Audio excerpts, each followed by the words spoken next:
Alright, are we here? I swear every time I figure out how to screw this up. Alright, it should be live. YouTube is so confusing with their shit. It doesn't really always make sense. It's like loud. Alright, that should be good. Yeah. Okay. Hello, Wizza. Is that N? Ein? Sorry, Ein. I got yelled at when I did that in the Cowboy Bebop video. Fish sound. Hello Jaeger. Oh, this chat's behind. I gotta pull. There we go. Alright, how's everyone doing? Design, I knew it. Hello, I Married a Weeb. Great name.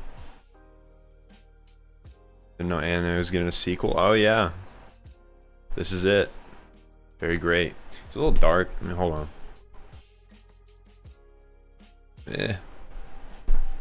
That's fine. What did everyone think of the lore video? I want to know. Was it good? Was it bad? Was it mid? It was shorter than I saw some people kind of sad it was only 22 minutes, but that's all there really is to the lore of AOT. It's not too complex. No, yeah, hey, that's okay, that happens. So, yeah, as I said before, the lore of AOT video is supposed to be like part of this hour 50-minute video, but I had to break it up because of visibility issues. So it kind of birthed a new series. I'm gonna have some videos that just cover what happened before an anime starts. So yeah, does anyone have any questions about that? This Saturday, yeah, this Saturday will be the first chapter of basically story of Attack on Titan. So it'll cover season 1 and 2, and I had to break it up from 3. I was gonna have it only be 2 parts, but there's a AOT movie that covers the 3 seasons, and if you have visuals from all 3 seasons in one video, it like makes it unable to be put up. It's weird. It's just state of YouTube with copyright system. Yeah, no, this isn't an explanation video. The story videos kind of, I use that because like they don't make sense to be a making sense video. They usually just cover the story, but go into more detail on like interior character, mindsets and motivations. So they're really heavy. The Attack on Titan ones are really heavy on Aaron's basically internal dialogue kind of stuff. It's following the story, and some of it, like season 3 goes in the video on season 3 goes into the cadets learning to deal with killing people, and that's a big thing. So same with Armin in season 4, he has to deal with that a lot, and with like being the surviving heir to the scouts. So yeah, it's more of like a, I guess, psychological look into the characters. It's still, this is the thing that bothers me about these videos, is that because they're summarizing or like trying to explain an entire story in a condensed window, sometimes you can't go into as much detail as you want on a character. So I've thought about just like making videos on specific characters sometimes, what their life means in the show, stuff like that. I used to kind of do it. I had one for like Levi. It was kind of just a video that followed him from when he was born to his part in the end of the story. So I've thought about trying to explore those again, to do those. I don't want to, like, about Sasuke, and kind of, I don't really agree with how I worded it, so I might switch it up. because he's an interesting character. And I think I got him wrong when I covered it. Do JoJo? I could do JoJo. I did one video on JoJo. The thing with JoJo is like, where do you start? What is there not to talk about? It is such a unique anime. I don't know. It doesn't need a making sense video though. It's not like complex. It's pretty standard and like easy to understand. You maybe do like, I don't know actually. It's not like the characters are super like deep. It's a fun show, I guess is the word for it. It'd be kind of cool to explore like how the world works. That'd be interesting. So anime explainers like the AOT vid are super useful for picking up the crumbs. Yeah. That's kind of what they're for. That was kind of the idea of the making sense videos too, because there was a point where I would just watch stuff and not try to dissect it. And so if you're not like actively trying to dissect things, which isn't always fun from like a consumer perspective, like if I'm just going into a show to watch it for fun, like if I went into Evangelion just like I want to watch a mech anime, and then I have to deal with all of the confusion that pertains to the entire story because they just went the most, I don't know, what is it, implicit way of telling the story. So yeah, those videos do help out with that. Do another Evangelion video. There is one coming out in February. It is covering what happens up to the first episode. I think you're right, there does need to be a video, because I talked about it in the Making Sense video, but I guess some people have said they're still confused about it. The idea that all of the stories are one story, or let's rephrase that. The manga, the Neon Genesis ending, End of Eva, and the Rebuild ending are all in the same world. It's kind of confusing. There's a lot of hints about it, but they're kind of hard to pick up on, especially if you're a Westerner and you have not explored any ideas of like rebirth and reincarnation. It's not as easy to pick up on what they're trying to imply, which is like Koru's stuck in this cycle and he's trying to make Shinji happy, which is just something they added in a rebuild, by the way. This only makes sense if you watch the rebuilds, because before that it was just kind of seemed like separate stories, but now they've kind of tied in like, oh, these are all stuff that the soul of Shinji has experienced. So yeah, I think a video could be good on that. It would be interesting to, because I'd be basically explaining like Anno relies heavily on, I don't know if it's Buddhist reincarnation, but like the ideas of some religion's reincarnation. I think it is Buddhism. That would make sense because he's from Japan. So yeah, will you ever consider Goodnight Poon Poon? Yes. I just I just started again reading the manga for a video that will be coming out this year. So yeah, I am doing a video on it. Actually, it's not really a consideration. I know there's going to be a video on it because it's just that kind of manga. I'm not too far in, but I know where it's going. So that's why I put it off. I want to save myself from all the sadness. Film school had you hyperfixate on reading into stuff, but that got too exhausting, so anime was my excuse to just watch and let it sleep. Yeah, yeah, film. I've taken some film classes. They're big on that. They're also like, what was it? I think if you guys have seen Goodfellas, which is like a really good, I think it's Italian mafia. Yeah, I think so. Italian mafia movie, and it was like, I watched it for fun a while ago, and then we watched it for class, and we were just picking it apart. I'm like, I didn't pick up on half this shit because there's a lot of like subtle storytelling happening that I wasn't aware was going on. I too am reading Goodnight Poon Poon, but put it off because of other work. Yeah. It's not a happy story. It's not something you like get home from a rough day or something. You're just like, I want to read Goodnight Poon Poon to make my night even worse. Especially later on. I know, like right where I'm at right now, it's not too bad. There's still some like fucked up shit going on, but it's not to the point where it's like, oh, this is just depressing. I think you did a ReZero video. I mean, you could do a character video for Subaru. That's true. Subaru has a big development as a character, which is pretty cool. That's my favorite part of the show. That and Lem's best girl, 100%.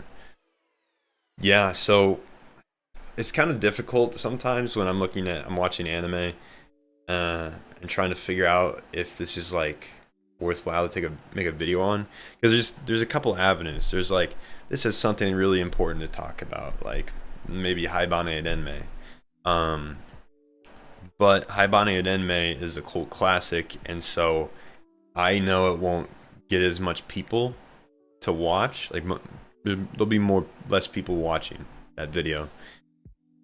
But if I do a video on Full Metal Alchemist, I know it's gonna get a ton of more views, even though the video is, it's good, but it's not as complex as like Haibane Denmei. Which, if the video is more complex, in my opinion, it's better.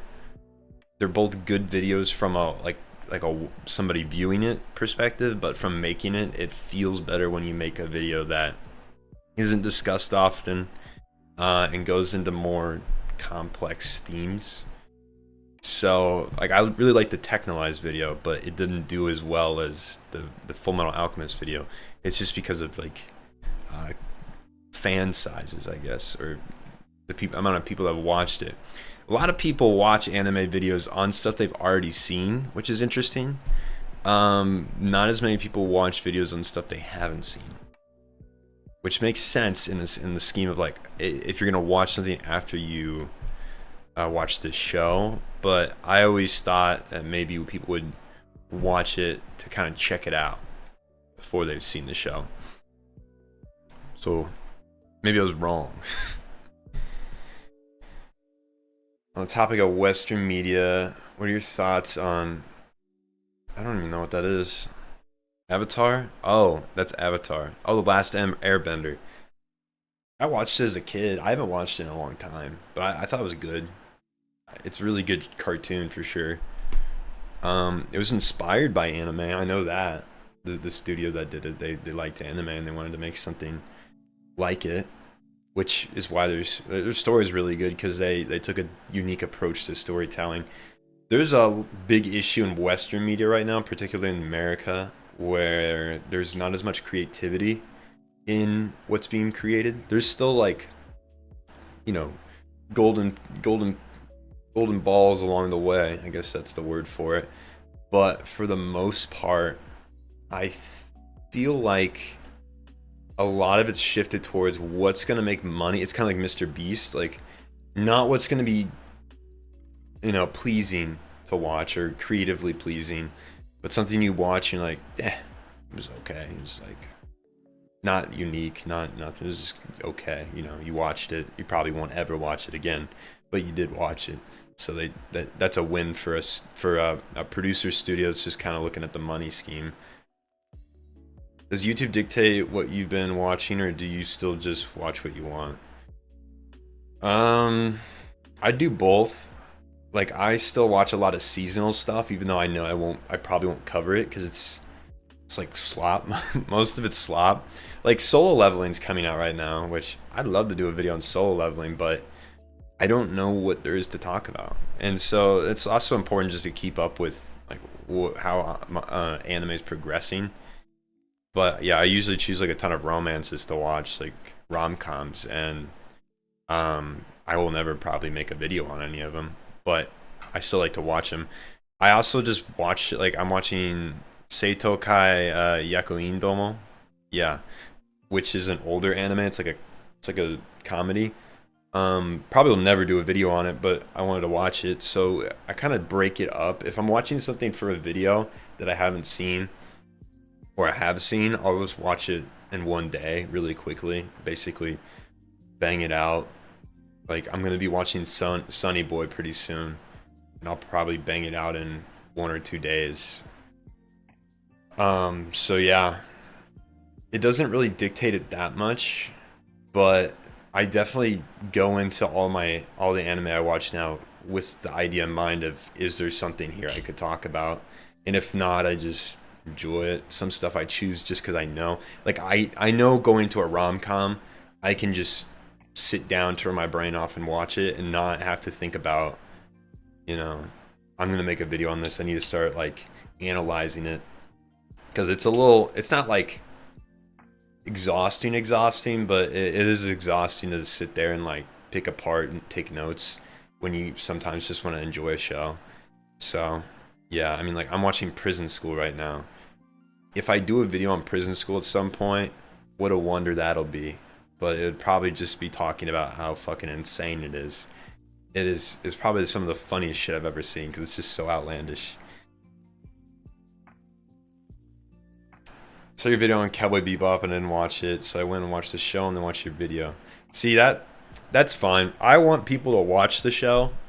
I don't care if like they watch the video first and then watch the show, or they watch the show and then watch the video first. But I do want anybody that watches one of my videos to go watch the original, or the anime, the source material, because I would feel bad otherwise.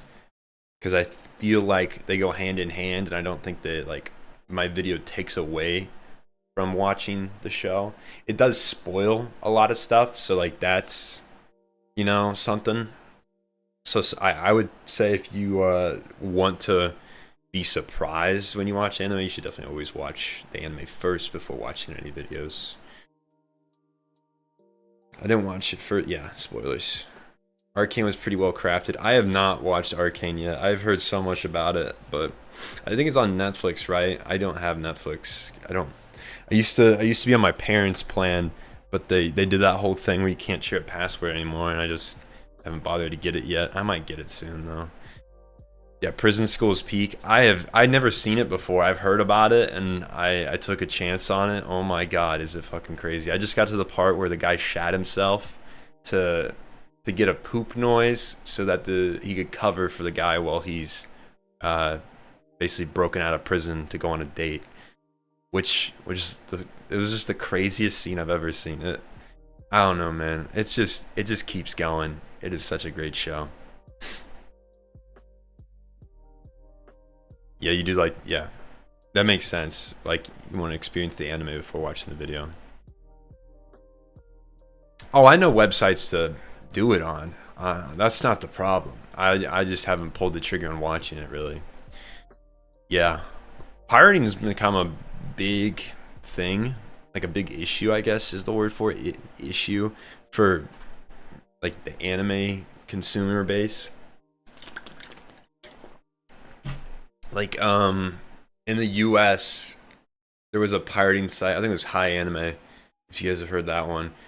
It had 3 times more monthly visitors than Crunchyroll, which was insane. How do you fix that is a great question. I don't know how they're gonna do that. You can shut down the site, but it's like a Hydra. You cut off one head, the more will come back. So I don't know what their long-term plan is. I think, like, I have a Crunchyroll subscription, and I watch most of my stuff on there. But then there's stuff that isn't on there, and so I look elsewhere, is how I'll phrase it. Yeah, it's like I want to support the creators of the anime, which is what watching on like a site that paid for it does, because they get money for having it on that site.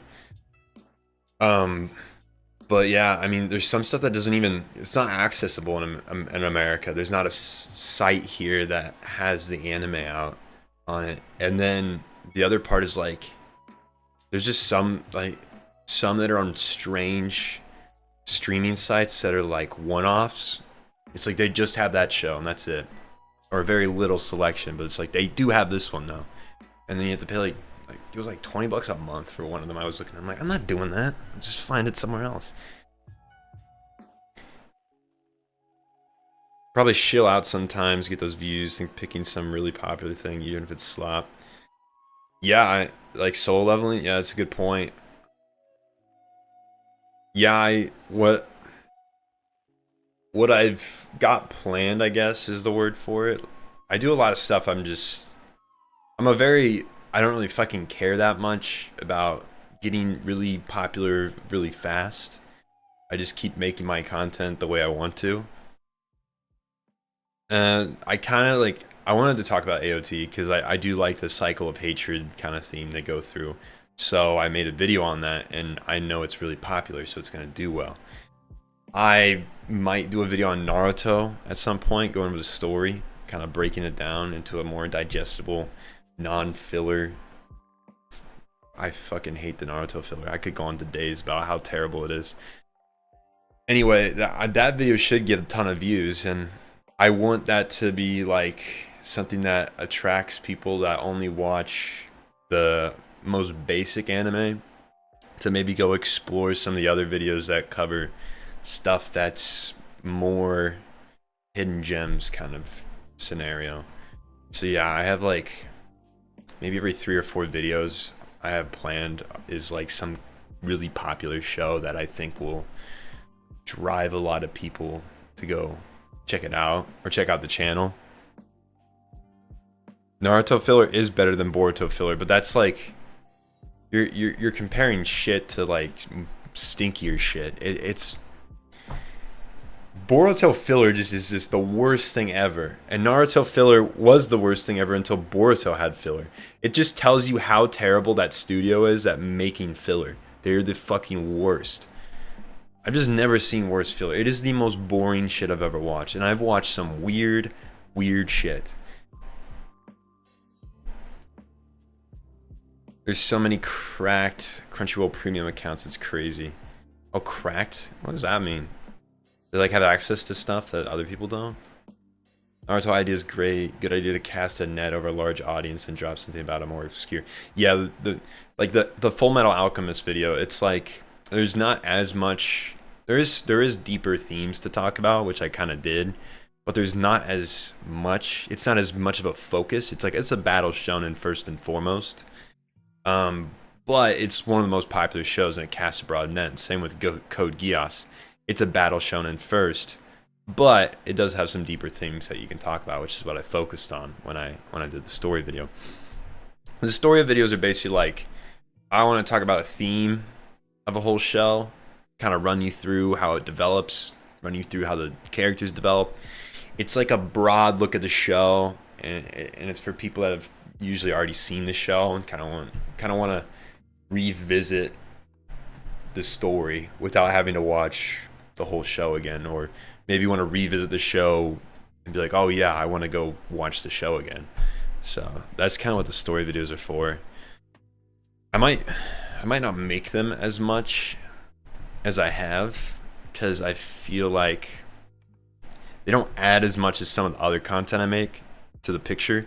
It's kind of like rephrasing, re-narrating, like remaking the story into a new format. And I like that. I don't think all anime studios like that though. So I think I want to shift more to, stuff that supports the main content instead of transforming the content, if that makes sense. It might make sense to you guys, but it makes sense in my head. Any good romance anime similar to 500 Days of Summer? I'd have to really think about it. I haven't seen 500 Days of Summer, so I'd have to go and check what it's about.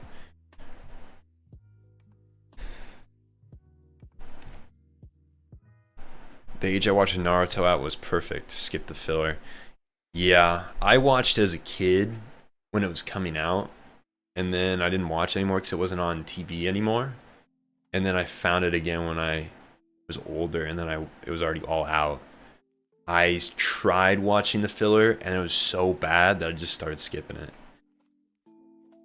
What animes would you not want any other human to suddenly walk in your room as you were watching them? Which humans? Because, like, my fiance, I could just be watching anything and be fine. But, like, my mom if we want to go there, or my grandma. There is so many. Actually, there is many. Domestic Girlfriend, for one, is one. They wouldn't understand what's happening because the dialogue's in Japanese, so they wouldn't understand, like, oh, these people that are making out are siblings, step siblings. So that would be one, just because some of the scenes, they're outlandish. But I don't know, because if I'm going off visuals, but sometimes the noises they make, that's the other part of the picture. Like, I don't watch many of the borderline, like, hentai shows. I watch a lot of this stuff that's... I have a lot of ecchi on here. But, you know, usually it's not as bad. Oh, the dog one. The one with the dog that I talked about in the top 10, like, never to watch. That one's bad. Maybe Wounded Man. Don't want anyone walking in when I'm watching that. Yeah, those two. Even if my fiance walked in, I have to pause and be like, let me explain. Let me explain what's going on here, because it's so fucking weird all the time. I wouldn't recommend anyone watch those two. It was just like, it was brain rot. It was absolute brain rot. I don't even know how those got published. Cracked usually means they didn't pay for premium, just bypassed it. Oh, okay. I don't know how you do that. That's actually crazy. I mean, it's not even that expensive.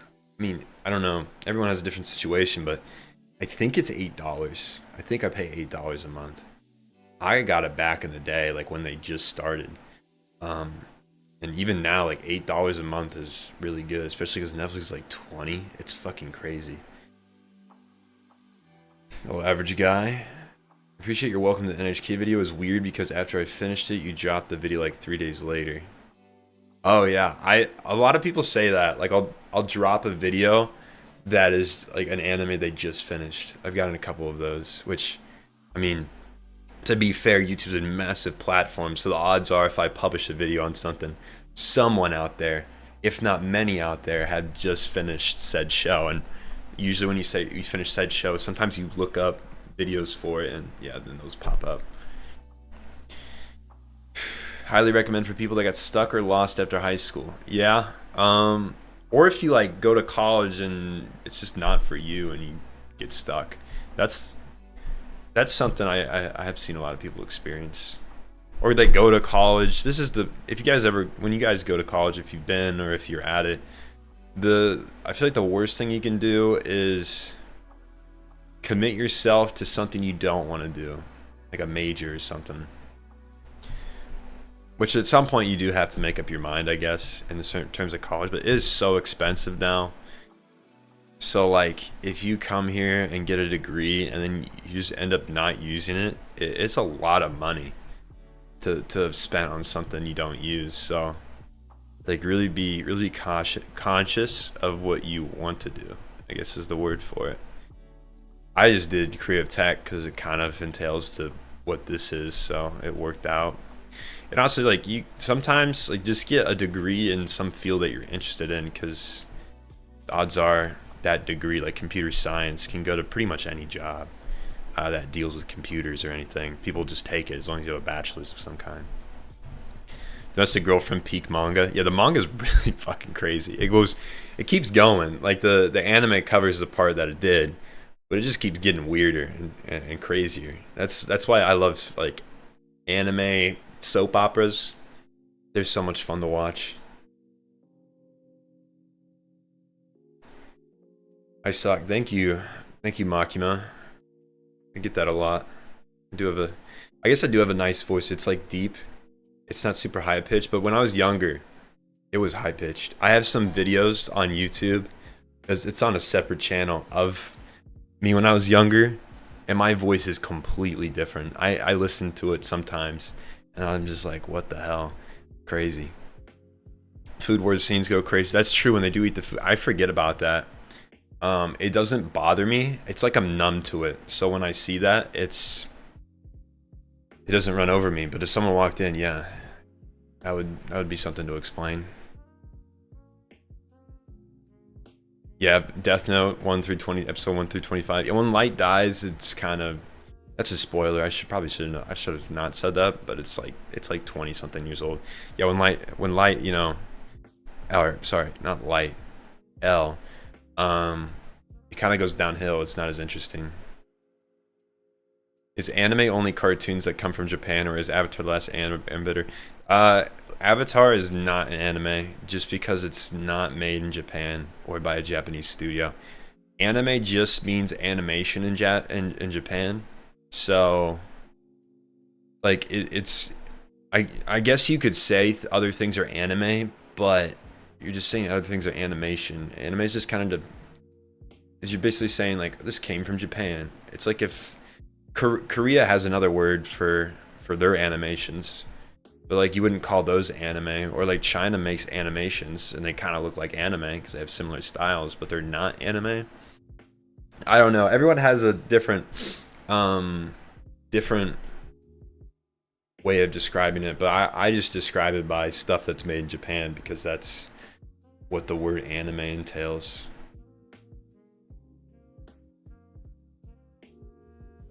My teacher recommended I watch Death Note. You have a crazy teacher. What a cool guy to recommend you to watch Death Note. I've never met any of my teachers that watch anime.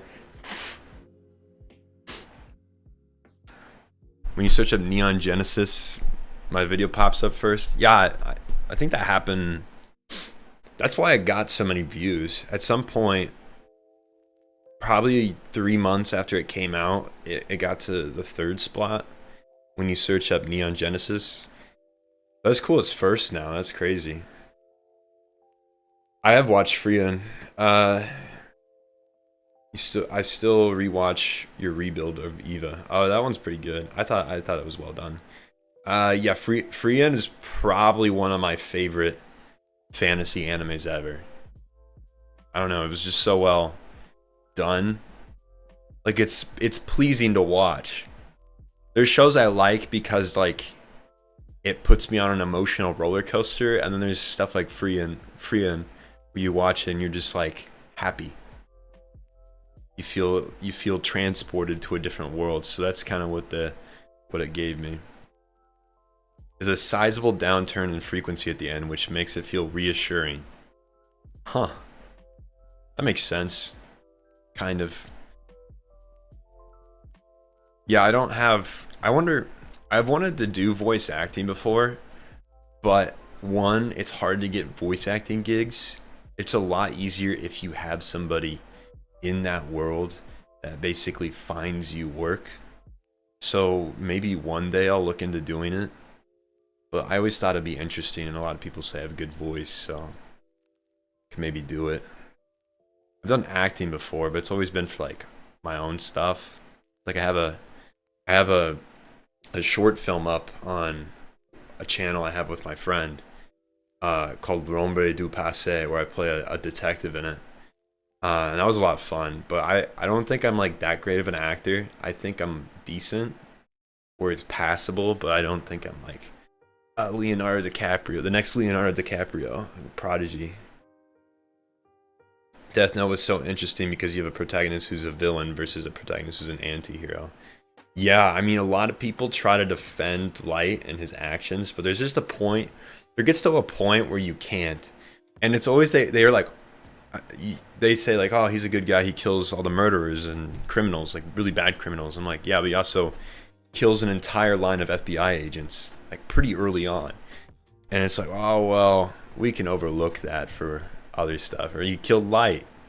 He basically damned a lot of people that are good, and basically made people bow to his will. And like at the very end, after the whole L fiasco, he gets really strict on what people can and can't do. He starts to up it, and he gets kind of upset when Kira 3 does that a little too early to where it would get pushed back. So that's, I thought that was really interesting. He kind of becomes a dictator, super dictator. Be cool if someone made a short video about Sato's addiction to research chemicals. So if there was a video that could expand on it, that'd be kind of sick. Yeah, okay. Yeah, that would be interesting. I'd have to think. I'd have to figure that out. I remember watching DxD when I was younger. My mom walked in, yelled at me, thinking I was watching porn. Hey, well, it's not that far. Um, Speaking of DxD, that is, yeah, another video, another anime I wouldn't want somebody coming in on me watching.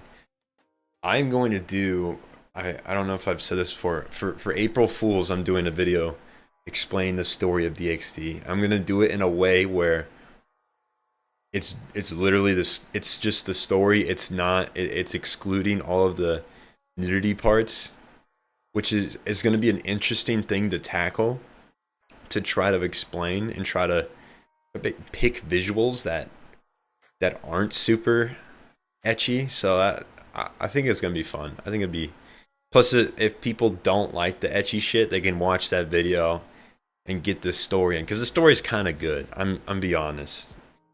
We all watch it and we're like, I got hooked because I'm like, I can't stop watching this because the story's pretty good.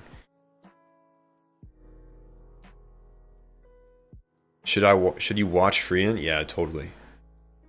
It's probably one of the best fantasy animes that have came out in a while. Thanks for getting you into Monogatari. I'm glad. I love that anime. I want other people to watch it. It's kind of like there's stuff in it that are jokes and stuff that other like people get weirded out by, which is understandable. So it's sometimes hard to recommend to people, but I really do love it. I think Adagi's progression's really good. You should do like voiceover on random anime episodes on different channel. See, especially if some friends and people join you. Yeah, the anime voice, so you would have to find anime they're okay with you doing that on. Probably be fine. You have to use clips though for doing. Some people have done this before. I think what they do is they take excerpts of the show and voice over it. It would be okay, but it's been done before. I don't want to. I guess it'd be a creative endeavor. It'd be just fun to do. So, who do you think smarter, Lunge from Monster or L? I think Lunge is smart, but he was stupid enough not to figure out that he basically, his bias got in the way. He wanted to think Tenma did it because it wouldn't make sense. He didn't have the evidence to support anything else. He's the only one that really made sense at the time. Yes, yeah, Sunny Boy, I'm watching it probably next week.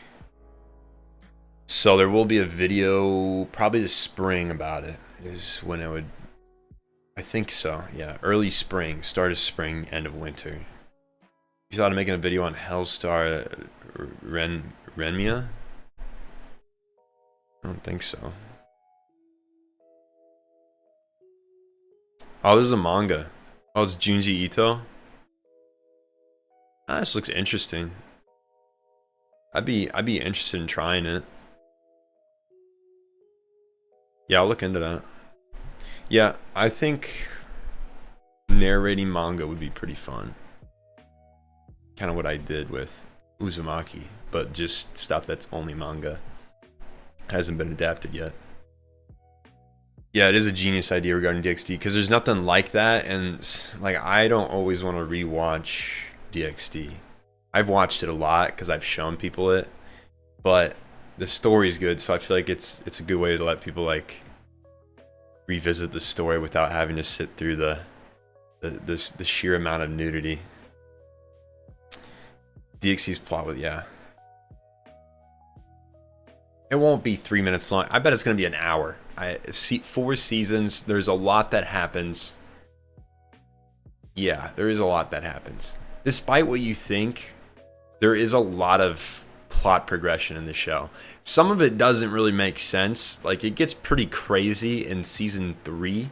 Season 2, it gets a little crazy because they add in the Holy Sword stuff. But season 3, where like there's this de facto group. They bring in the fact that every religion exists in this world. Like, all the gods are real. It's not just demons and archangels and angels.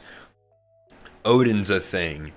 Like, that added a lot more. Son Goku's a thing. Like, so having like X de facto group of like Loki's part of the de facto group really made it more complex, and then they brought in like a giant dragon that's multi-dimensional, fucking whatever. Like it just got crazy.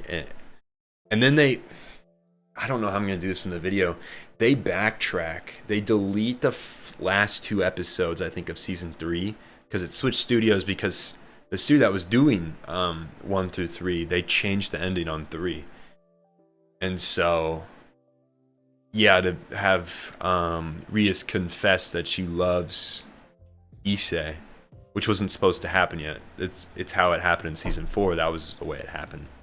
So, yeah, I'm kind of stoked to do this with DxD, as weird as that sounds, because I think it'll be a cool challenge and a good video that's very unique. Especially, it will be very different than the source material, because it'll basically omit all of the ecchi shit and kind of just focus in on the story. I don't know what kind of tone it's gonna take, like tone shift, because when you take out the ecchi shit, it is kind of a different story emotion to it, because there's not these breaks of, oh, Issei's getting pampered by 5 women who are all want to kiss him. So yeah, I mean, I'll leave the romance stuff in, but I just won't focus on it. Like, I'm not going to talk about them flinging themselves on him. So, have you watched season 2 and 3 of Psycho-Pass? Yes. Some people were iffy, like, why I didn't include those 2 in like the making sense video. It's because I don't think they're as well done, and I don't think they're as interesting. The reason season 1's so interesting is the dynamic with Shogo and I'm blanking on his name. Shogo and Kogami, yeah. It's Shogo, right? Yeah, I got that right. That, I think they're dynamic, and how they like go back and forth on philosophies and all that stuff. It really brings in. That's when the civil system's introduced, and you can talk a lot about that. And they do a lot of good shit, kind of showing the goods and the bads of the civil system. And even though it's kind of fucked up, it is the best they can do. It's the best they have. So 2 and 3 kind of just keep expanding the world and doing stuff with it. And I've watched the movies. I need to watch, there's like an OVA about like season 3. I need to watch that still. It's not a bad show after season 1. It's just not to the level it was at. It's just kind of, it settles down in like an 8, 7.5, 8 on like out of 10 ranking scale, in my opinion. Even natives struggle with the dialogue in Monogatari. Yeah, it's really fast paced. Kaiki Deshi's story is one of my favorite. I did a video a long time ago about his story. I'd love to revisit it and redo that video, because I think I did it 3 years ago now. And the entire original Berserk all on YouTube. It's like 9 hours long. Yeah, there's a guy on YouTube that is, he's read the entirety of Berserk, or narrated it, or basically made a video on it. And there's multiple videos, and they're all 9 hours long. I think that's the guy you're talking about. Yeah, it's pretty fucking crazy. I don't know if Monogatari has an English version, because a lot of stuff just doesn't even translate. I don't know how you would do it. The subtitles have a hard time explaining the nuance of some of the stuff that happens. So, yeah, I don't know if there's an English dub. I don't really seek out dubs. I don't like them. I always do the Japanese ones. I love you so much for making a video about Sunny Boy. Oh, was it really 2022 when that came out? Oh, it's 2021. Yeah, I mean, I hear about it a lot, and I know it's gonna have a lot of stuff to talk about. So, yeah, I don't think it got as much publicity as I think it should have, but a lot of people grab on to shows. The thing is with all the shows that are super deeply philosophical is they get cult followings all the time, because they're depressing, they're kind of sad, and people can resonate with them. The reason they get cult followings and not like broad appeal is because if the main concept of the show is to make you think really like existentially or whatever, That kind of has some people want to move away from that, because a lot of people come home to watch anime to relax or take a load off. And if you're really after that, like just a relaxing time, you're probably not going to go watch like Serial Experiments Lane. If you're looking for something that's like mentally stimulating or something, you might go to Serial Experiments Lane or Sunny Boy. But like if I'm had a hard day at work and I just want to relax, Sunny Boy doesn't always like it's gonna be sad. Might not be my go-to. But yeah, everyone craves different things, but there's a mass appeal to like shonen stuff that you can escape into, and kind of forget about like your despair, I guess is the word for it. Because like Lane and all these like shows I talk about that are super deep, yeah, they kind of fill you with dread sometimes, or make you think about stuff that's not always fun to think about. So yeah. Could you like voice over JoJo that haven't been animated? Steel Ball Run, man. They're gonna make a. This is gonna be one of their best parts once they make it finally. But maybe. It's hard because there's so much to do. Like what I want to make. Oh, there's so much I want to make, but it's so hard to do. I'm a one-man band here. I'm like editing, scripting, voicing over, running all the back end stuff, the business stuff, like accounting, like doing the taxes, keeping all the money logs so I make sure the IRS doesn't kill me. Watching analytics, making sure things are healthy. I'm trying to explore live streaming now. So yeah, I really want to do more. And I'm not at a point where I can like expand into a team. I'm still too small. Like I'm just to the point now where it's like, okay, I can do this for a whole time or full time, like do it for a job. So yeah. What's up, Nicholas? Glad you made it. No issues being late. It's not. We're just talking here. What do you think of Scramboli's video on Madoka Magica? Yeah, he ripped and teared into that. I have no issue with that, by the way. I think Scramboli is a funny ass guy. I've watched him a lot since he started. I didn't watch him like instantly when he started because I didn't discover him yet. But when I did discover him, I started watching him. It was probably like 2 or 3 years ago I found him. But anyway, yeah, he was just talking about, I'd have to watch the full video. I didn't get to watch all of it. But yeah, he ripped into it. People got pissed. I don't think people should get pissed. Like everyone's entitled to their own opinion. And he's just trying to have fun with it. And he has a point, like, it's so deep and stuff. Yeah, stuff tries to do that. I think Madoka Magica does it well. But it's not like everyone's cup of tea. And, you know, he doesn't think anybody shouldn't like it. Or he doesn't, I'm wording that wrong. He is not against people liking the show or thinking it's super deep and whatever. But yeah, I mean, the way he did the video is exactly what you'd expect from Scramboli. So I think people don't understand that there's two different ways to look at it. So you can go the deep route, or you can make fun of the fact that it's trying to be deep. There's two ways to each street.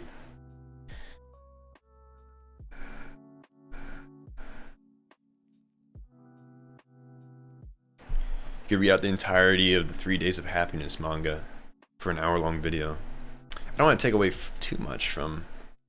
I don't want to like just strictly read the manga, because then like that's its own place. I think there's a place for that, but I would want the mangaka's approval is what I would want. I don't want to. I try to stay away from this. I don't want to just rip their story. I want to add stuff to it. I want to be transformative, because I don't want to take away from them. If I was gonna just rip it and basically go balls to the wall, it's completely shifting their content to something else. Like if you're gonna read a manga, now you're gonna hear it. You're gonna listen to it. I think there's a place for that, and it would have to be transformative. You'd have to add in the internal dialogue, because you want to make it more like a book instead of a manga. So you're adding more than just the dialogue. But I think at that point I would want the mangaka's approval of me doing that, which is hard to get, especially at my size. It's hard to contact people like that, and especially they're all Japanese. I speak Japanese, but I don't speak that good at Japanese. I don't know how to talk to people in that relation, like business terms and stuff. I can just get through a day, is how I summarize it. When people ask me if I can speak Japanese, I'm like, I can, but I can basically go through a day. I can do what I need to do.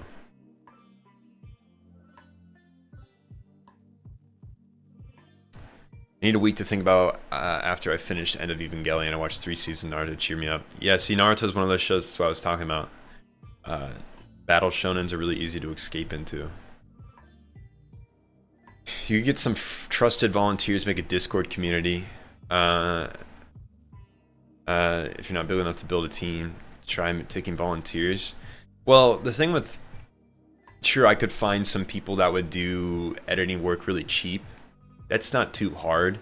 I want somebody that has a good amount of experience and can devote as much time as I'm devoting to it. And if I'm gonna have somebody do that, they should definitely get compensated to a certain degree, like a reasonable price. I when it comes time to get an editor, I'll be kind of picky. I want somebody that keeps up with everything, because I want to be able to, if I do my voiceover, right, and I hand them the script, and the script's going to have the dialogue that I did to kind of help them go through the video, but the script will also have points where they need to make this edit, because I'll have certain directions for them. But I also want them to just be able to do it themselves. Like, they're familiar with, I don't know, Perfect Blue, or they're familiar with Foodie Cootie. I don't have to explain the show to them themselves or something, or they know if I'm talking about this scene, this is from episode this, and they can, you know, they have the episode in the file, they have the file, and they can just go rip it and put it in the video. So I need someone that has that knowledge, basically just watch a ton of fucking anime, and also has a lot of editing experience. You agree with Scramboy's point of view? Low-key kind of mid. Yeah, I haven't watched Madoka Magica, so I can't talk on it from a personal experience. But a lot of people do hype it up, so I'll be curious when I do watch it. I plan to do a video on it when I watch it, because people have acted like I should do a video on it. So I'll be curious what I find from it.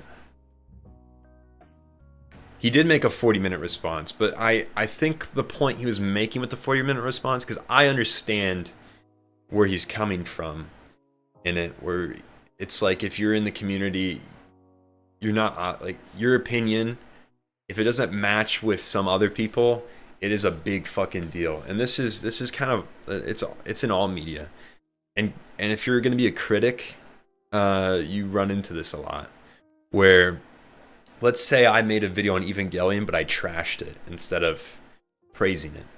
Because there's some stuff to talk about in Neon Genesis. There was a lot of directorial issues, and that was because of the budget and everything. There's reasons behind that, but you could rip it apart. There'd be a ton of people pissed. Evangelion fans would be pissed. So that's kind of, especially in anime, it's like with Full Metal Alchemist. It took forever for an anime to finally pass it on Mal in the top 10 for the #1 spot. Because they're just so toxic about it, about liking it, that if somebody has an opposing opinion to them, because everyone's entitled to hate something or love something, they just gotta rip that person apart. So, yeah. Many thanks for your work. Yes, if you get a little video, I will be doing an off season eventually. I was waiting for, they copyrighted their chapter 3 that I made. So I was giving a little time to maybe hopefully avoid getting copyrighted, because I do need to support my livelihood. So yeah, but it's not a big deal if I get enough ahead to where I can have 2 videos come out that are monetized in a month. And I'm working on a partnership with a company that can help offset if a video doesn't get monetized. So that's hopefully gonna go well. Just want to drop in, say you're a great channel, keep it up. Thank you, Phil, appreciate it.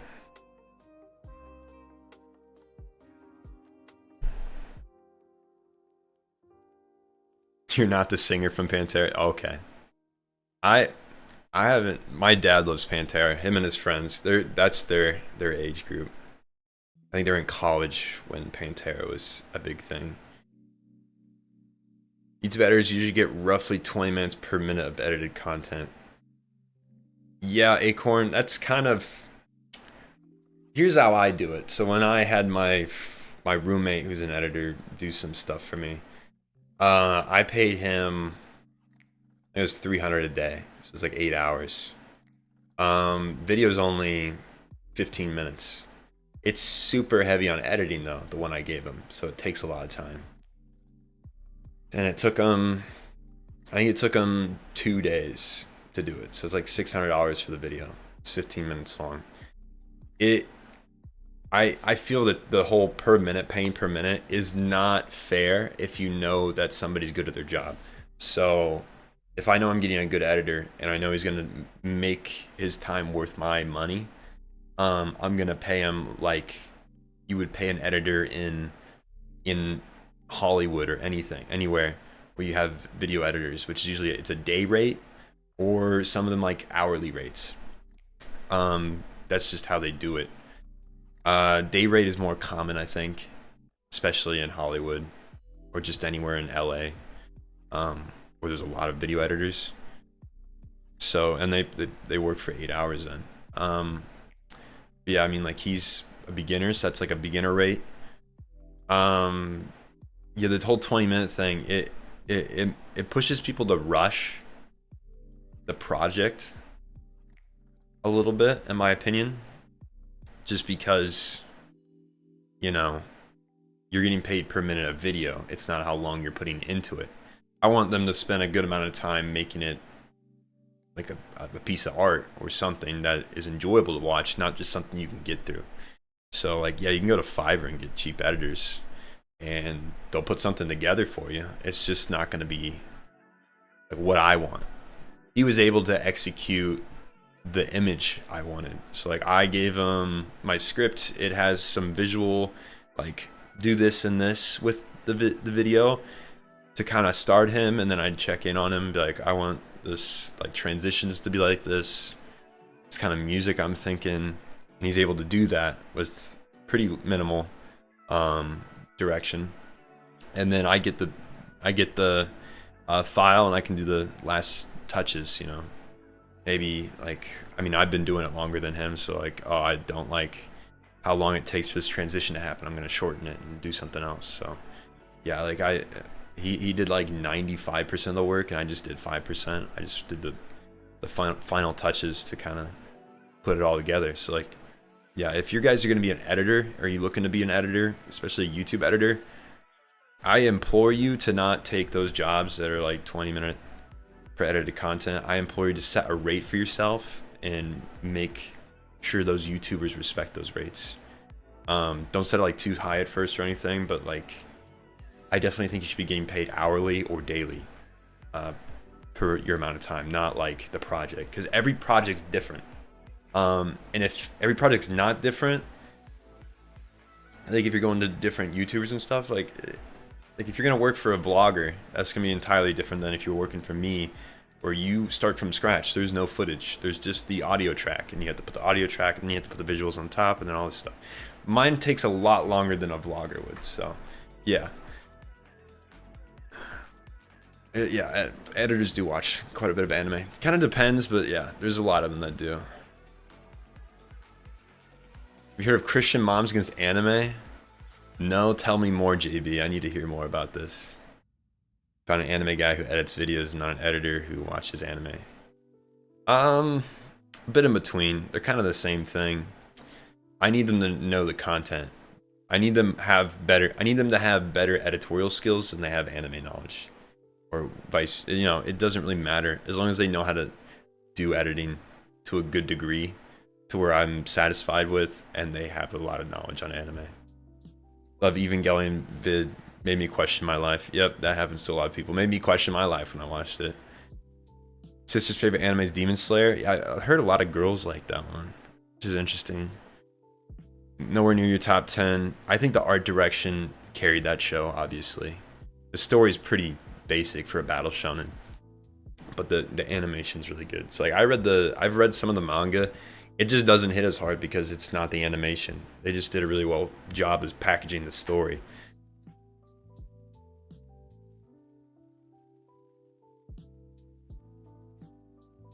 Do a dual upload Bleach, why it sucks and why it's the best anime ever. I'd have to watch all of Bleach then, because I've only read up to a certain point. I've never bothered to watch it, because my problem is the older shows, which is like Bleach, they're really fucking long. There's so many episodes, and they kind of drag on. I think there's better ways to package their stories. I think like Naruto, Dragon Ball, that stuff, they should, like they're doing it with One Piece actually. They should cut their losses, like with Dragon Ball, for example, and restart and do the story again with the better animation, the better pacing. That's evolved now. Is like back in their day, what they did was normal, but now it's like this is slow as shit. Please do it differently. They could do it. They're gonna do it with One Piece, is what they said. I think so. Netflix is doing it. I think Wit Studios doing it. So I'll be curious if it works. Be careful with partnerships. I've seen a lot of YouTubers get fucked by partnerships. Yeah, I know what I'm getting into. I've done integrations before and kind of partner with stuff, but yeah, I trust this company. A lot of people trust this company. It's not Honey. I don't know if you guys have seen the Honey shit. Yeah. Wow. Whoops. Feels bad for anybody who worked with them. Wouldn't it be fair to pay by the job or video? Well, yeah. I mean, that's a way to do it. It's kind of like I pay you by the day. That would be, let's say you're working on the video, like the video I gave you, Making Sense of Sunny Boy, and it takes you 3 days. I mean, you get paid every day you do it. I'll pay you like maybe the end of the week or 2 weeks, like normal, or maybe I'll pay you every day. I don't know.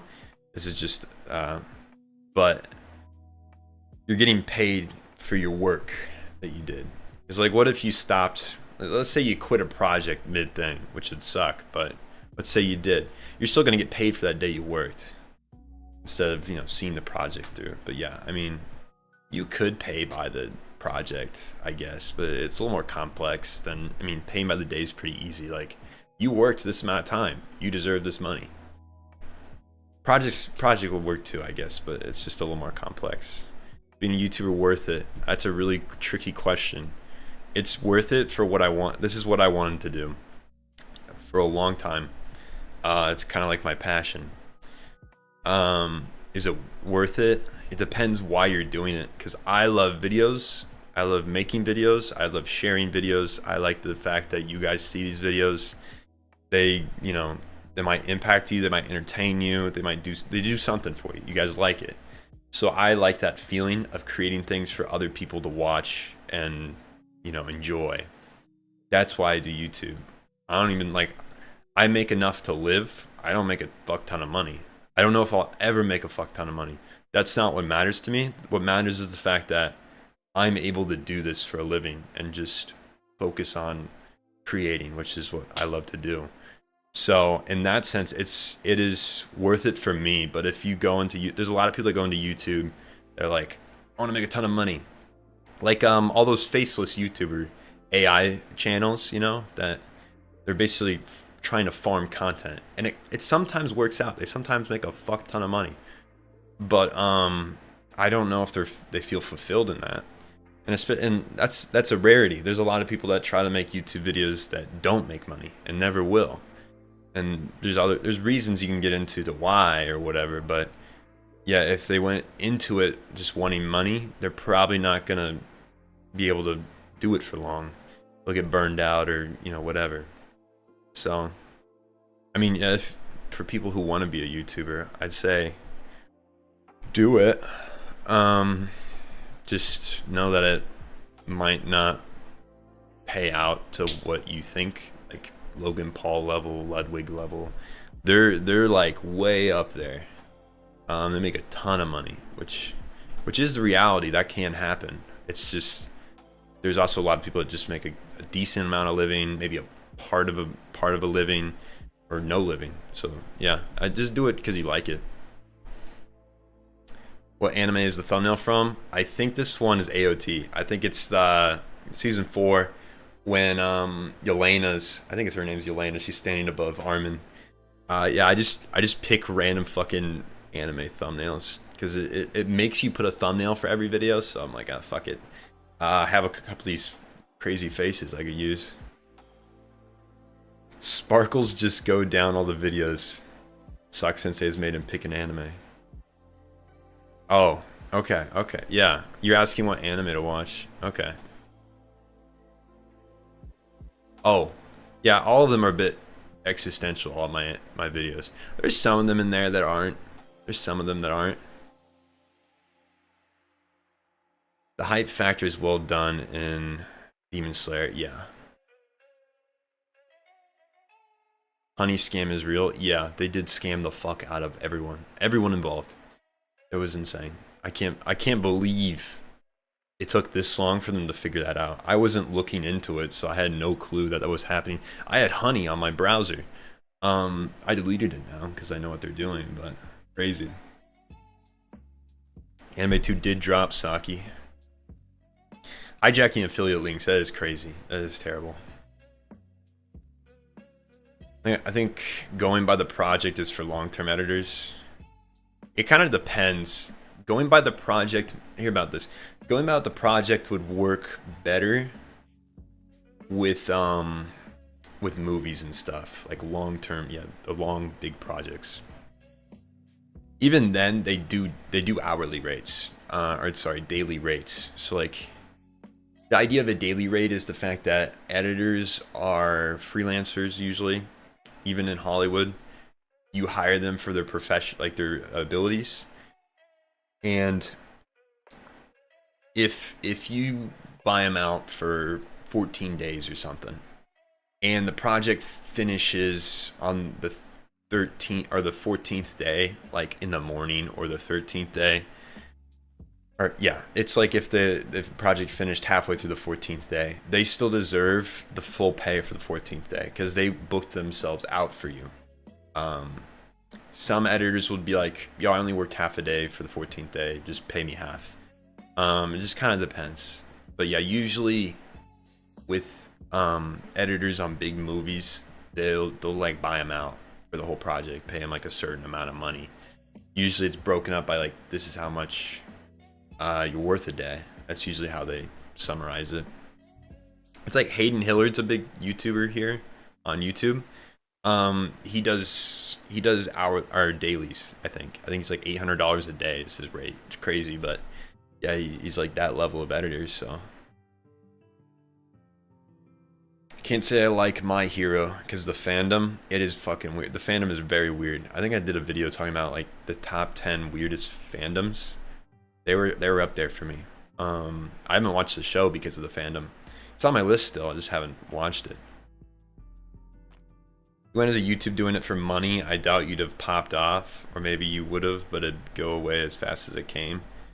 Yeah, the biggest thing with if you go to YouTube for money, which it is appealing, like, oh, I can make money doing videos, but if that is your like sole driving point, you will like burn out really quickly because it is a ton of work. The amount of work I put into this channel and everything, even when I'm not editing or scripting or anything, like I have to absorb content for videos, and that takes a lot of time too.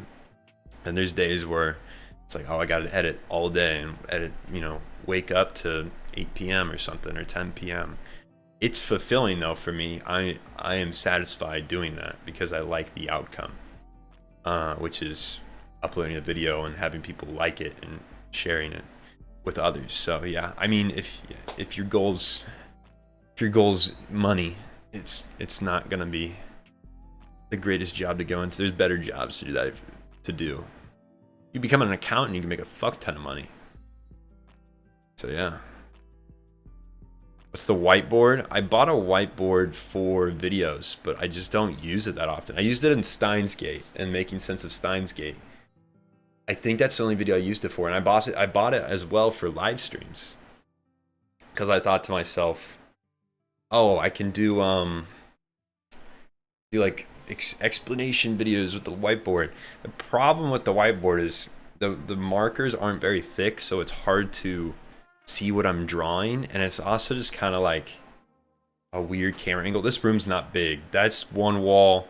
The other wall's right here. I can tap it. It's not a big room. I don't know what I'm gonna do with this when I move. It might just be donated. We'll see.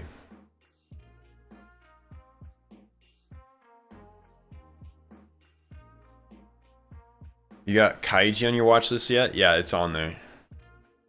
I haven't watched it yet, but it's on there. You ever do story recaps and things of other media, like video games? I've thought of doing one on Amori. Yeah, that's how you pronounce it. I thought about playing the game on live stream and then doing a video going over Amori, because it is similar to what I do already. So it's a possibility. I want to expand what I do, and that's an avenue that is a choice. So yeah, all right, I gotta go to the bathroom again. Right back.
I drank too much water. All right, where are we? Oh, it's a bass. It's not a 5-string guitar. Yeah, is there? Aren't 5-string guitars usually basses anyway? Yeah, everyone remembers that Steins Gate moment. Yeah, I was trying. The reason I did that whiteboard thing in the Steins Gate video was I was trying to see how it would be received if part of the video wasn't just anime playing. It didn't affect any watch time, which was good. So it told me that I could pull away if there was a reason for it. I haven't had a reason for it though on anything else. So I haven't done anything like that. I might do it for the manga videos. So that was helpful to know that it wouldn't affect watch time.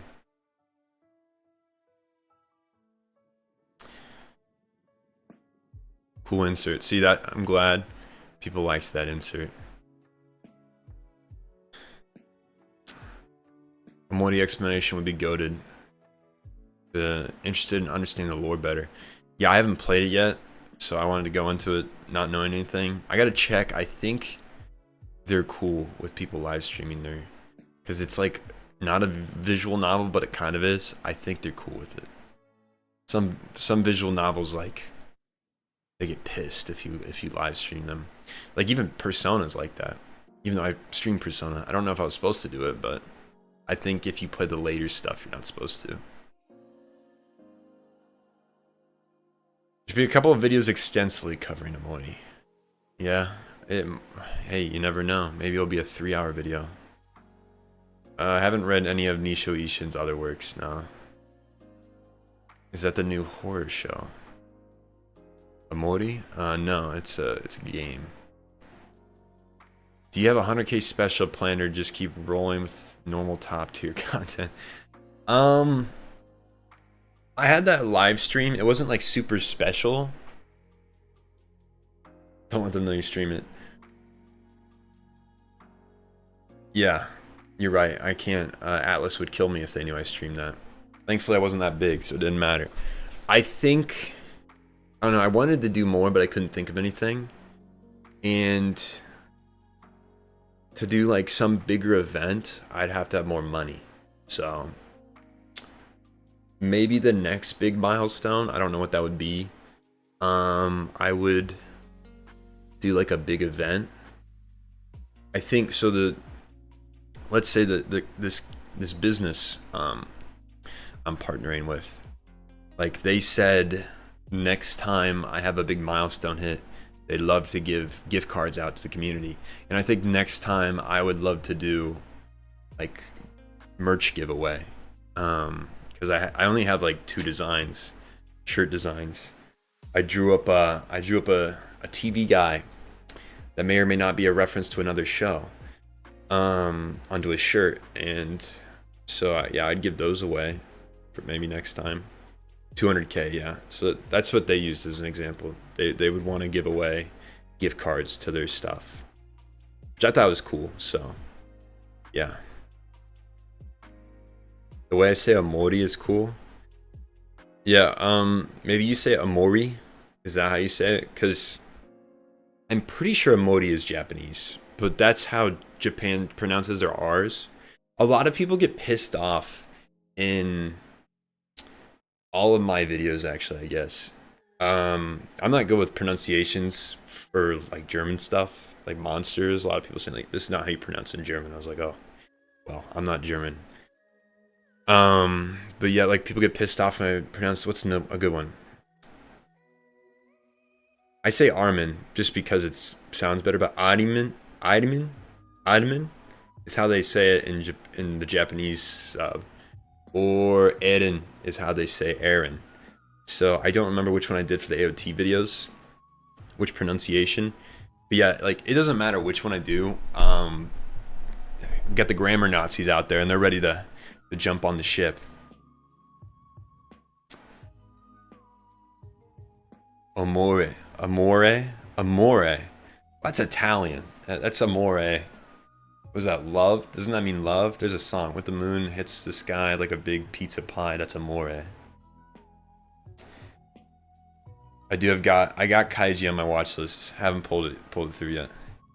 It is Armin. That is how normal people say it. Plus, I think all the names are not necessarily Dutch, but European. But yeah, they do say Ayman. I don't know how. I'd have to watch the dub again. Oh no! But they can't say R's. They can't say R. I just did it by accident. They roll their tongue. So like, what's a like furikuri is R-I. It's not L-I. That's why I say it's like they say FLCL outside of Japan. I'm pretty sure. Monogatari, it's not Monogatari. Yeah, that kind of stuff.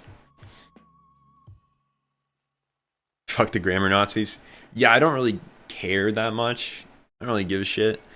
Sometimes I see them, and the only times they don't bother me, like on a personal level, they just like, I don't know, make me annoyed, is when they are so adamant they are correct, and they just have the most butchered pronunciation ever. It's not even close. Like the organization Zeal in Evangelion, I pronounced it Seal in my Making Sense video. Somebody was like, no, Seal is not right at all. How could you get this wrong? You know nothing. It is Zele. And I was like, what? To be fair, maybe they say that in the Japanese sub version. I don't remember. That's the one I watched, which is funny that I don't remember. I think they said Silu. So I don't know. Japanese Aaron does go hard. Eren Yeager is such a fucking cool name. The Tibber speech, somebody was saying I didn't pronounce Tibber right in the video. I'm pretty sure it's Tibber. Anyway, yeah. His speech, and when Aaron fucking pops up, greatest fucking moment in all of anime television. That gives me goosebumps every time I watch it. Yeah. Oh no! Furikuri was another anime up like 2 days after I watched it. Yeah, I'm good at that. I'm good at doing that. They do say seal on the okay. I don't know where the guy got Zele from. I have no clue what the fuck he was thinking. But yeah, he thought it was Zele. And he was just like, it was grammar. It was like I was doing with a Redditor. By the way, I did start a Reddit page for this channel to kind of put stuff in. I don't know. I thought it'd be fun for some live stream stuff to go through it. But yeah, I don't have anything in it yet. You guys are free to join it. I'm pretty sure it just comes up. You put like Sock Sensei Reddit in. But you guys can put whatever you want in there. We can look through it or something. But yeah, and then I have a Discord as well. I don't know if I've said that before. There is a link for it, and I'm not that active, so just fair warning. I work most of the time, so, and if I'm not working, I'm usually spending time with people. So I'm a grammar Nazi because personally I don't like mispronouncing stuff. I have a lisp and I took speech therapy when I was younger, so it's just hardwired in my brain. It's fine. Like, if I have people I have people respectfully correct me, which is perfectly fine. I don't mind them at all. Like, someone commented, like, I pronounced Lunge wrong. They're like, great video, but just so you know, Lunge is pronounced this way. Or like Munich. I don't even know if I'm saying Munich right now. I think it's Munich is how you say it. But anyway, they were really nice when they told me how to pronounce it right. They're just like, yo, this is how you pronounce it. It's the people that try to put me down or anything, or like act like they're just in all ways superior. Also, some people will say I'm using AI for the voiceover, and that's why it's pronouncing things wrong. I'm like, no, dude, I just am not great at pronouncing things. Just is how it is. Yeah, I don't know why people think I use AI. My voice is my voice. Like this, obviously it's people who don't watch this channel probably a lot. But like, if you go to anywhere like this, like a live stream, you can tell that this is my voice. I guess, you know, it's the counter, or it's the con of not showing your face that often on the channel. There's a lot of cons to that, but you know, I don't want to insert myself into the video unless I feel like I can add something besides you just staring at me. It's more visually appealing to be having like the anime playing while I'm talking about the anime versus me just sitting here and talking to you. I think Mother's Basement does this a lot in his videos. The benefit of that is you avoid copyright. But I do think it takes away kind of from you getting invested into the show while I'm talking about it. So I've kind of stayed away from inserting myself. I just kind of use my voice. So yeah, I want to, that's why I want to do live streaming. I want to be able to have myself kind of be part of the content a little more, like what I'm doing. It'd be different types of content, because the way anime long video essays work, or any long video essay, unless it's like real world stuff, you're talking about media, usually you want to show pieces of the media to kind of help people instead of just staring at them into your soul and just talking to you about the anime all the time. So yeah, he's probably trolling. He probably is. I mean, yeah, I don't pay it too much mind, so I'm not too worried. But yeah, he could be trolling. And yeah, that guy could have had dyslexia, Zele. Hello, King of Horns. Even Gilead Subrek, someone comes up when yeah, someone posted. I actually get posted about a lot in the Evangelion one. I saw like somebody posted like the Evangelion what the fuck is going on screen I made. So I thought that was cool. That was the only one I've seen, and I've seen like I've been mentioned before in it. But yeah, it's really cool to see. Which I don't Google myself often because that sounds kind of egotistical, but it's always cool to Google yourself or like Sock Sensei and see what pops up. There was this one related at the bottom. It kind of shows like people also searched for thing, and it was like Sock Sensei age, which I was not too out there. I was like, okay. And it was like, Sock Sensei net worth. I'm like, dude, I'm in debt. Like, I have student debt from going to college. There ain't no net worth to speak of. Hey, now this Sock Sensei subreddit just grew to 2 members. That's crazy. Love your videos. Thank you, Mateo. I think I pronounced your name right. You're so good at what you do that people assume it's AI. You could take it as a compliment.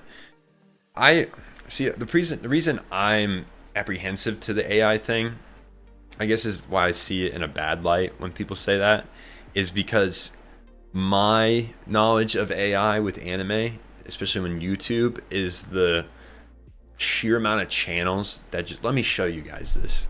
The sheer amount of channels that push this stuff, and they just don't really put effort into their videos. It just really is, it's offensive to me on a creative level. Your voice is awesome for narration. Thank you. Some things on purpose so they get more interactions on your videos, which will push it further into the algorithm. Okay. Oh, okay. Now, one YouTuber, and his voice legit does not sound like his voice. Channel is called Evil Eye, and he does character analysis on fictional characters. He might really... I don't super mix my voice. I kind of leave it as it is. I put an amplifier on it, or I think that's the word for it. No, it's a vocal enhancer. So it just makes it sound crisper, but it's still my voice. Some people like overchange their voice to where it doesn't really sound like it would in person. Yeah, short form. People do farm you. They try to make you comment. They try to say something fucking outlandish or stupid. Yeah. Of the 3 Evangelion endings, what is your favorite? I don't know. EOE's probably my favorite in like despair. But I think Rebuild is more happy ending. It feels like a full circle ending. All right, I'm just gonna show you this real quick. So this is my trend tab. I don't know if you guys have YouTube channels, so I'm gonna pretend you guys don't.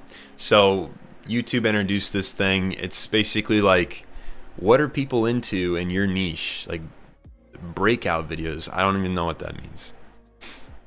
I guess they did well. They did do well. These all did well. But like, look, new videos to inspire. Also, I noticed that Kuroko's basketball is talked about way more than I would think. Anyway, let's just click on this. I'm pretty sure this is AI. I'm pretty sure this is an AI voice. So I want to show you what I'm talking about. This is what pushed me to make the story of thing, because I wanted to add more than these channels were and kind of take people away. But the problem is they talk about animes that I would never touch. They're like the ones I've never heard of. They're always at the bottom of the seasonal list because just nobody really watches them. Then Shuzu Seitu apologizes to his wife in Seitu for not having the honeymoon they wanted due to lack of money at the time. But Ayan says there's no need to worry because she's... So yeah, that's AI. It's a better AI than I've seen though. It doesn't sound real, which is how I know it's AI, but there's some AI voices that are just so obvious, it's crazy. Yeah, I don't like those channels. I don't know if that one was as bad as some of the other ones I've seen, but some of them just straight ripped the Wikipedia page, put it into AI, and then just put the video over it. So yeah.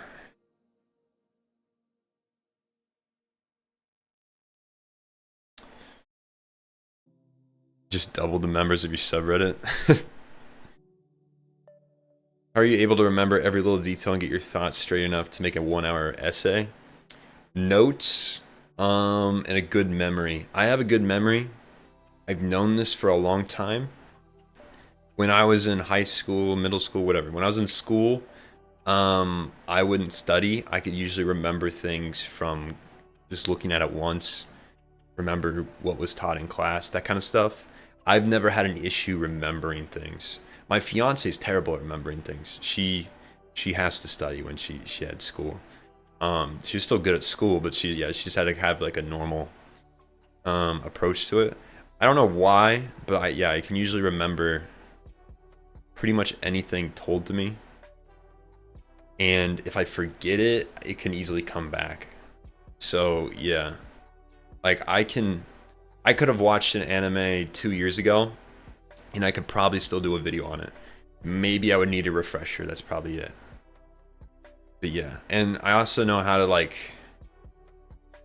if like Evangelion's an example, I know how to pick out the stuff that needs to be talked about. Like, oh, this is, you know, Shinji's depression and stuff and how he rose out of it. That needs to be talked about.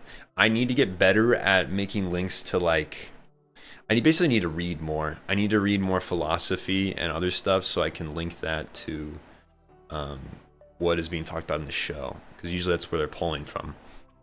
I know Sonny Boy is going to do that. So the way I get around that for now, since I haven't had enough time to read like philosophy and everything, I rely on Google and stuff, and like ChatGPT. I talk to ChatGPT sometimes about stuff. Sometimes it doesn't pertain to even anime. I just want to talk about some kind of concept. Like I had a talk with ChatGPT about, I'm in an anthropology class right now, and I wanted to know more about like all the different trees of like our ancestors, like Homo sapiens, and where that came from and how it connects with Cro-Magnons and Neanderthals. I just had like a long conversation, like what is known, what is not known, what is like assumed. Yeah, basically I wanted to understand what part of this thing, you know, was pretty much like everyone's pretty sure it's real, or not real, accurate. Some are iffy, some are, you know, we're just like thinking out of the box here. That's the interesting part about science, especially like anthropology, like trying to look into the past. It's really hard to do. They've thought of a lot of ways to do it, and so they have to really string together sometimes, like string together a narrative. Why is this person here? Like, why did we find this person's bones here? What happened to them? You have to make some deduction skills. Sometimes you're wrong, so it's always interesting. I don't know if you guys know about Charles Darwin, I think is his name. He was trying to prove his theory, and so he basically took a skull and took a jaw.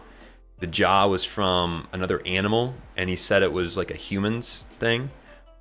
It was some version of, it wasn't a Homo sapien yet, I'm pretty sure. It was something before that. And so he put this jaw and this together and go, oh, this proves that the brain is necessary for Homo sapiens to exist, like to be as smart as you and I are. And so he used that to prove his point. Science went on this way for a while, believing this. And then like 1950s, I think, they figured out that he stole the jaw and like dumbed it down to look more human-like. And it was actually from, I don't know, a pig or a horse or a cow. I don't remember what animal it was from. So it was like, this is the biggest hoax of all science. And so they had to make new laws to try to avoid this from happening again, because it really fucks everything. And it happens sometimes. Like sometimes a scientific theory is disproven later on with new knowledge, and it like fucks a ton of research. Like, so imagine your life is spent analyzing like some type of science.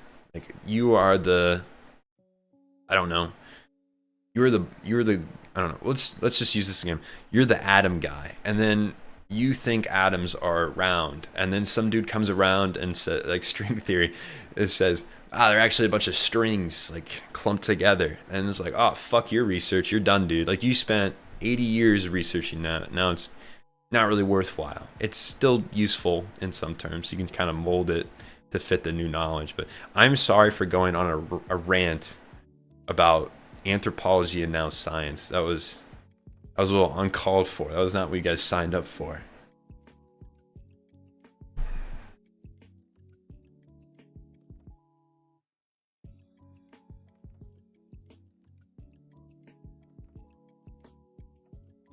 Any desire to cover the Pat Labor franchise? I don't know what that is. Charles Darwin was the evolution guy. Let me look up human skull. It's Charles something. I always get it mixed up, my bad. Human skull hoax. It's the Piltdown Man. That's the name. I'll show you guys some images. So Piltdown Man was the thing. He said he discovered, I think it was this skull. So this is not a human jaw. He took like a human skull and then got that jaw. Let me check. Yeah, he used an orangutan's lower jaw. And who was it? Going deep now. It was discovered by Charles Dawson. Sorry. He was the guy that presented the skull and orangutan jaw. So yeah, I was a little off.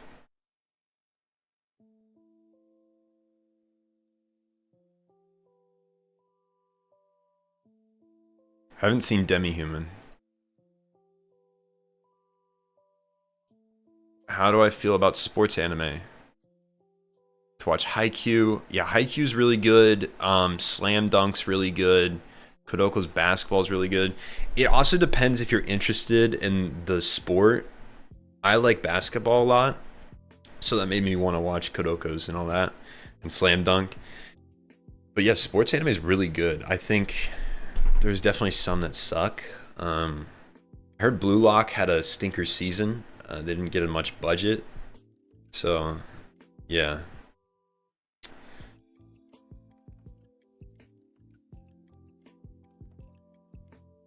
Do a HR recap on Haikyuu.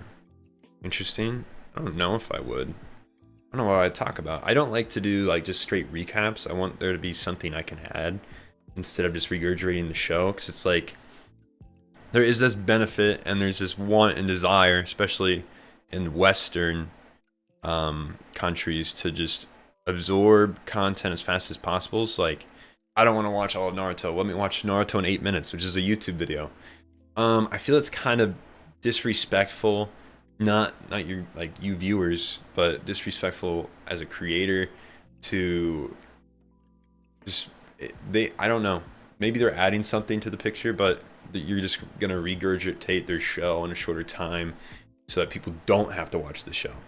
I feel like that kind of sucks as a creator if you make something cool and then somebody makes a video is like, this is your thing in 30 seconds, like Pulp Fiction in 30 seconds. It does kind of drive people to still watch it, but yeah, I mean, I don't know. It's a gray area to me. I'm not a big recap person.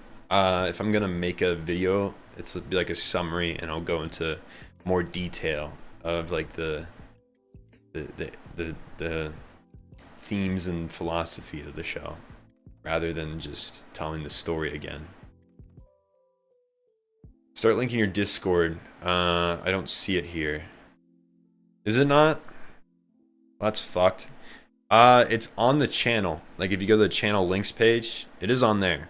But I'll check in the future to make sure it's there. Yeah, it's building. It's not that big yet. I'll talk to it. I'll talk into it when people talk into it. Neanderthal dude. Oh guys, I have the Neanderthal head, if you know what I mean. So like, we all have parts of Neanderthal in our genetics, I guess is the word for it, because they got like interlinked with us. It's basically like a bunch of different kinds of people came together, like from interbreeding. So yeah, like I got the Casey Neistat forehead. It's like a very back end. Anyway, I fucking love it. I love doing, like, pulling my hair up to show my weird forehead that goes a little slanted back. I do have a Discord, yeah.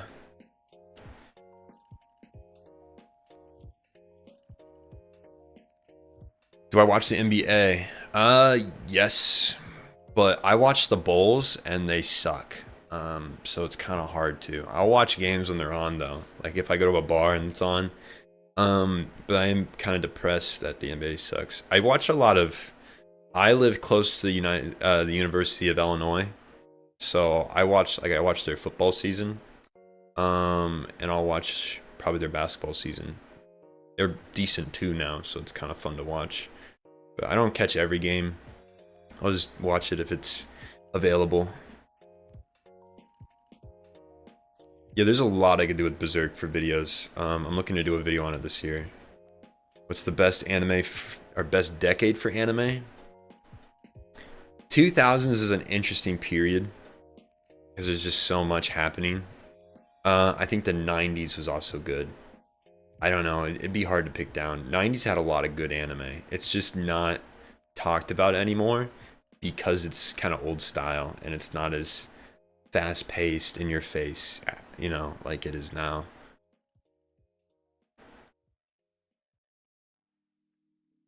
I mean, yeah, I'm one to talk, to be honest, because I did Naruto in 60 seconds as a short. It's on this channel. I did it as kind of like a test. I wanted to see how it did, and it did well on TikTok, I think. But yeah, I do feel a little bad. Like at that level, it doesn't matter. But like, let's say I do like a Naruto in 30 minutes. It's still not bad. I don't know. I was a bit picky with saying like I think it takes away, but I kind of do feel like it takes away. But it does still get people interested in the main content, and if people are gonna seek that out anyway, you know, you might as well make a video on it. But yeah, I don't know. I try to be conscientious of the people that created the anime, and I don't want to do something that they would dislike, if that makes sense. Because like with YouTube and with like the content I do, I really rely on the fact that these producers or companies, production studios, aren't going to come after me for talking about their show. I mean, we mutually benefit, but some just are weird about it. They don't like when people make videos on their stuff, you know, stuff like that. I mean, like Projection IG flagged a YouTube video and didn't want it to be made like money to be made on it, and there was issues with visibility at first. So yeah, I mean, it is what it is. They're entitled. They made the content. They can kind of have their own opinions on it. So, what do you think? All right, let's see. All right, answer that. Good aspect of Haikyuu is how all the school's mascots represent the school's playstyles. That's an interesting. Yeah, you're right. Like my favorite vids are the ones like FMAB because it adds context to what I've seen. Yeah, I do. That's what those story videos are for. To kind of add context for the, you know, the greater scheme.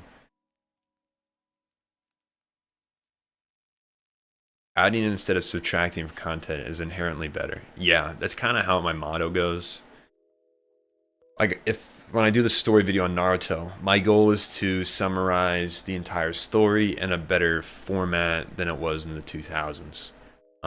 Without any of the filler and without any of the extension, like trying to extend scenes to buy time. So I feel like I'm adding to that, so transforming it well enough to where it's entitled to be its own thing. So yeah. But I also usually try to leave things up in the air so that you feel inclined to go check out the original content. Like I don't spend as much time on like the fights and shonen stuff because that's the drive to go there. So I usually talk about the story. And sometimes that's stuff that people don't focus on when they watch it. So it's kind of neat to go watch a story video on it and gather what maybe you weren't paying attention to because you're paying attention to the fights mostly. So that's kind of the goal with that stuff. What are your thoughts on cosplay? I love cosplay. I would do it. I just don't have the skill set to make costumes. I don't know if I could do the whole like act like the person cosplay stuff, but I would definitely wear the stuff. Yeah, I think it's cool. I think it's really cool. I like recaps that are super thorough. 24 plus recap on Berserk. Yeah, that's fucking crazy. When I do a video on Berserk, we'll be talking about the, like, you know, philosophical, psychological, and themes and stuff like that. I won't do the whole story. It's so long. I also can't talk about certain parts on YouTube because they'll get like age restricted or even just removed entirely. So I don't want to do something they would dislike, is why I think a lot of people find your content to be very high quality. Yeah, I try to make my videos to a level where I feel like if the people that made the anime watched it, they wouldn't be like upset. Like maybe I like, oh, this guy just covered our story. Like, is he taking away from what we did? And then I want them to watch it and be like, oh no, he's trying to add to it. He's trying to help people understand it and get them more involved in the community, or maybe more involved into the story. You know, basically putting more emotion into it, trying to get people to put more emotion to it. Yeah, I want them to not feel like I'm grabbing your show and I'm trying to turn a profit out of it or something, or I want views. I'm trying to farm views with your story. Like, I'm trying to steal away, I guess, people's eyes on your content. I want to drive people towards your content. It's kind of the goal. Yeah, the anime content community, yeah, it can be pretty bad when it comes to trying to be courteous, especially like Japanese in general are super courteous people. Their whole society is built around, like, why it's so successful is because people are courteous of others. So I don't want to be discourteous to them. I mean, in America, it's a lot of, like, especially in the business side of America, it's very much like, take advantage of what you can. Do things that might be seen as morally wrong because you'll turn a bigger profit. Like, you just take advantage of things. That's kind of the goal, and like kind of America sets, and that's why I really don't like it. So I make sure that I'm being courteous of the things I'm trying to cover, to an extent. Like, obviously, it would be a joy if I could reach out to, let's say, the producers of Jujutsu Kaisen and be like, hey, I want to do a video on your stuff. Is there something you want me to cover, or is there something that, like, you don't want me to touch on because you don't want me to? Basically, you don't really have to have a reason. You made it. It's whatever.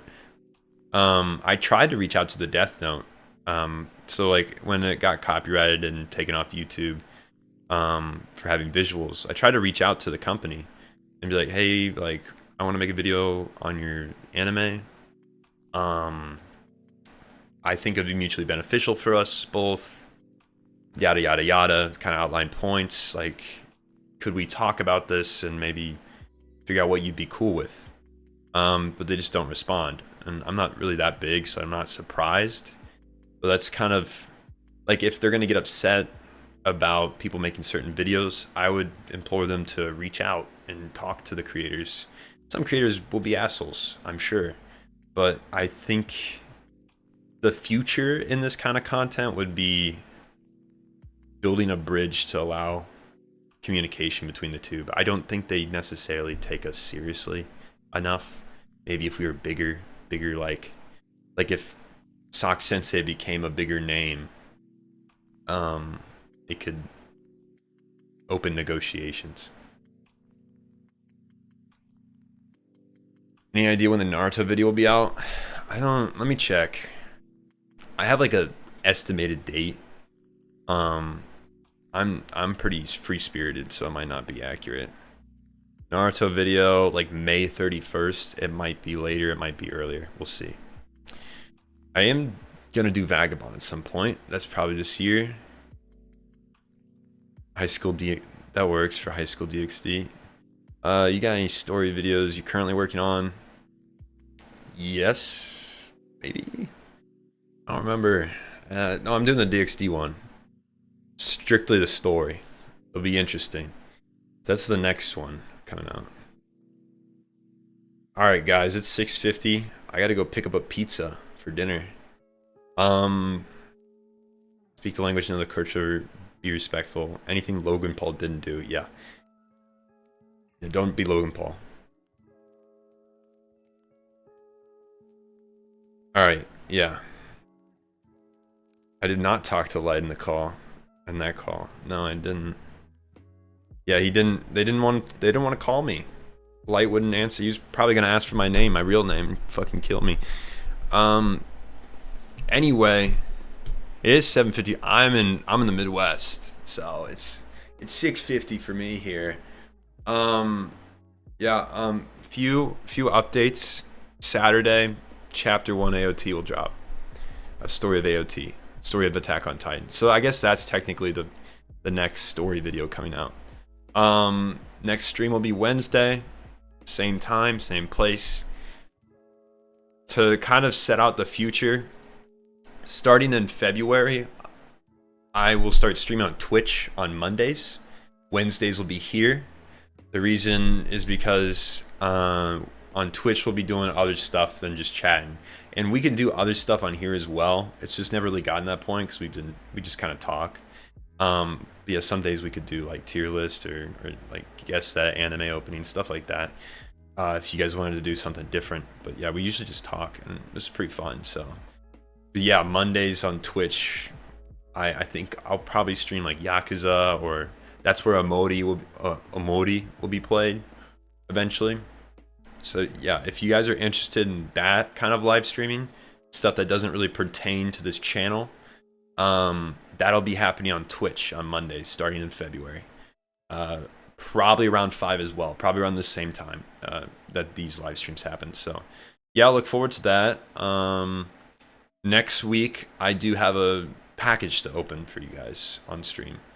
The silver play button came from YouTube, so I want to show you guys that and thank you, for making that possible.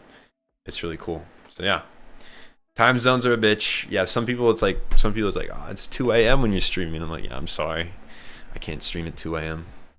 I'm here, just so. Yeah, we can play Elden Ring. I love Elden Ring. I played through it like 7 times. So anyway, see you next time. Enjoy Saturday. I might be in the live stream chat or the premiere chat for the video, but otherwise, see you guys Wednesday.